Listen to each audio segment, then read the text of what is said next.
Hello, guys. My name is Milan Sharma, and I'm going to tell you if you're a Sanders supporter or an independent who supported Sanders, I want to tell you, I'm going to show you some reasons why you should consider voting for Jill Stein from the Green Party, and why Clinton is not really trying to get your support. Okay, so this is a question I wrote up on my own. It basically says, so how could a Sanders supporter support Hillary Clinton when she and Debbie Wassermann Shultz colluded with each other during the primaries? And at the platform committee, her surrogates voted down anti-TPP, anti-Fracking positions, manipulated the media with Chuck Todd, obviously, picked Tim Kaine for VP. Her campaign is trying to actively court anti-Trump Republicans, not progressives, to put the cherry on top. She hired Debbie Wassermann Shultz to her campaign. So I'm going to just analyze all these statements I have in this question for you, and to go in depth at what I'm saying. So, how can a Sanders supporter support Hillary Clinton when she and Debbie Wassermann Shultz colluded with each other during the primaries?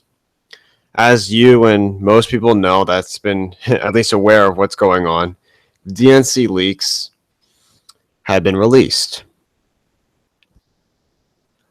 So let me just get an applause for that.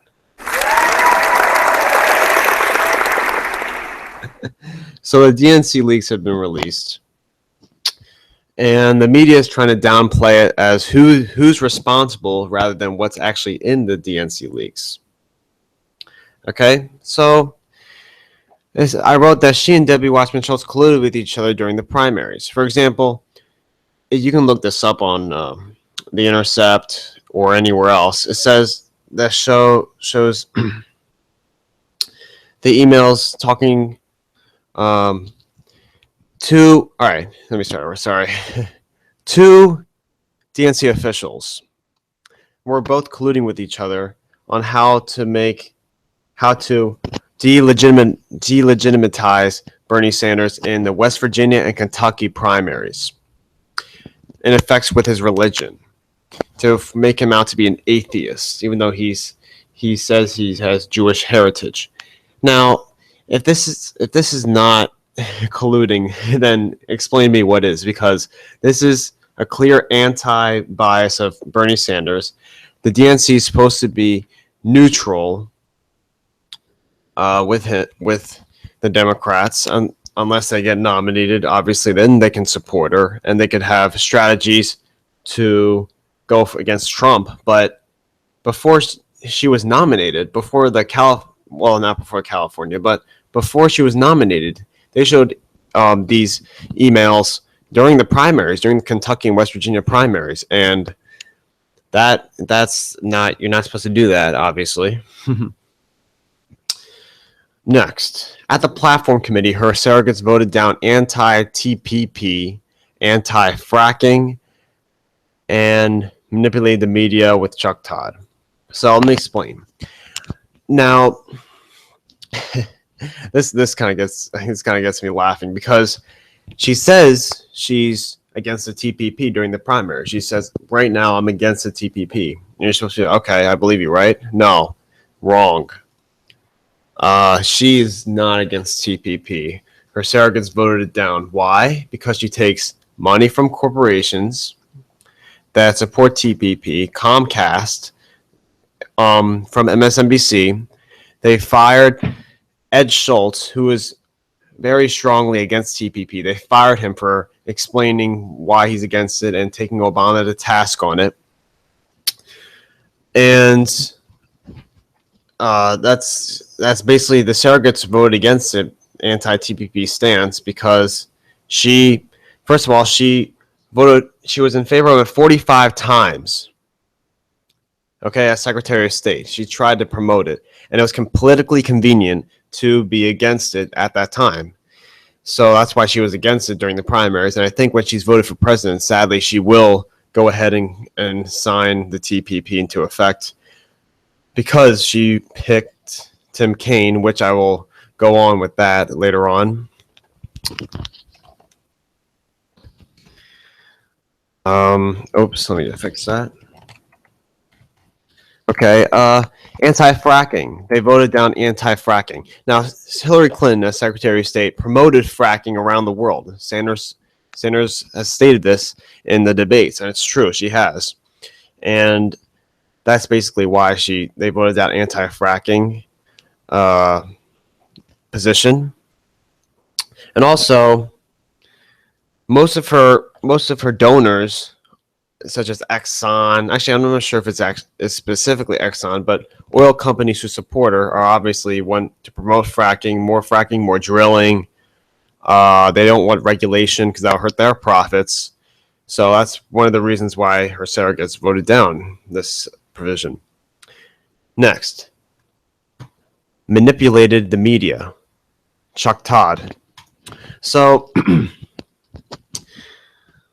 and one of the emails shows Debbie Wassermann Shultz colluding and communicating in an email with Chuck Todd on MSNBC's Meet the Press. So obviously, you're not allowed to do this. She's trying to promote, put an anti-Sanders bias in the media, which has kind of worked. They show super delegate counts from the beginning of the race, even though they could change their vote whenever they want. And it's not certain that they'll stay that way. And that's how she was talking to him, Chuck Todd. Next, she picked Tim Kaine for VP.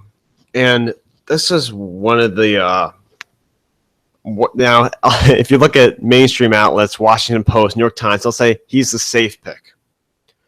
But he's not. I don't think he is. Because Tim Kaine was voted for the TPP fast track, which passed by less than 10 votes in the Senate or House, one of them, and wrote a letter to banks for the deregulation of Wall Street, in favor of deregulating Wall Street. And this goes against what Democrats are for. Now, he says that he's against it right now, but obviously he voted for the fast track. Cory Booker. She could have picked Cory Booker, who takes lots of money from Wall Street. He voted against the fast track. So she picked him for a certain reason, because she's for it. He's for it, excuse me. So this is very upsetting for lots of Sanders supporters who wanted her to pick a more progressive VP, such as Elizabeth Warren or any other really strong progressive. Alan Grayson, well, that's not likely. Obviously, I like him a lot. But anyway, next, her campaign is trying to actively court anti-Trump Republicans, not progressives. And this is very interesting because there's a report that came out that showed her strategist, one of her strategists said that she's actually trying to court anti-Trump Republicans, not progressives. And it's true. Think about all the reasons I stated. She's not against fracking. She's not against TPP. Now, her rhetoric says she is against TPP, but her history shows that she's been voting for NAFTA. She's in support of NAFTA, CAFTA. And was in favor of TPP 45 times in Senate, or as Secretary of State. So, etc.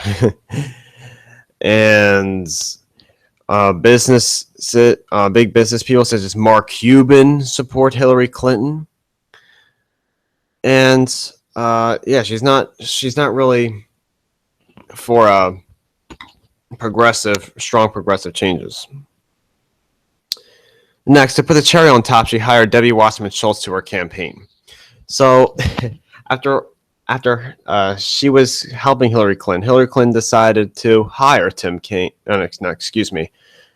Wassermann Shultz to her campaign. And that was the big cherry on top. Now, I forgot to mention here, which I should, that many You can look this up too if you don't believe me, but I know for certain many top war and neocons. First of all, she's for interventionist wars. Okay, and this just shows in the Iraq War vote, in the Libya. She didn't apologize for Libya. Obama did. She said it was his worst mistake. She just said that the Libyan people didn't want to work with us. So she blames them. But anyway, many war neocons wrote an open letter in support of her and against Trump, because neocons know that she's in favor of interventionist war, no-fly zone in Syria, which was a horrible idea because that's for troops on the ground. If Russia planes come in there, who knows what would happen with her.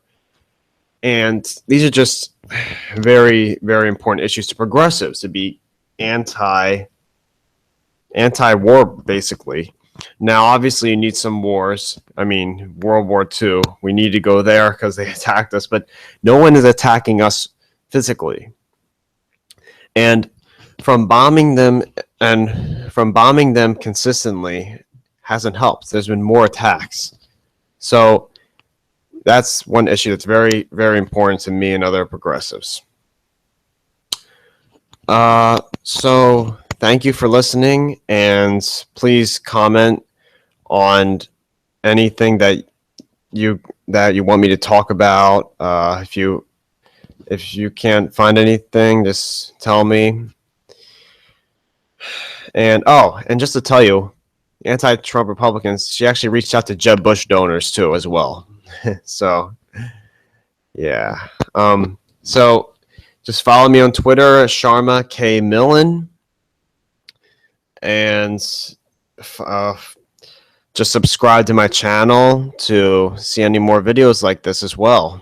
Thanks for listening, guys. I appreciate it.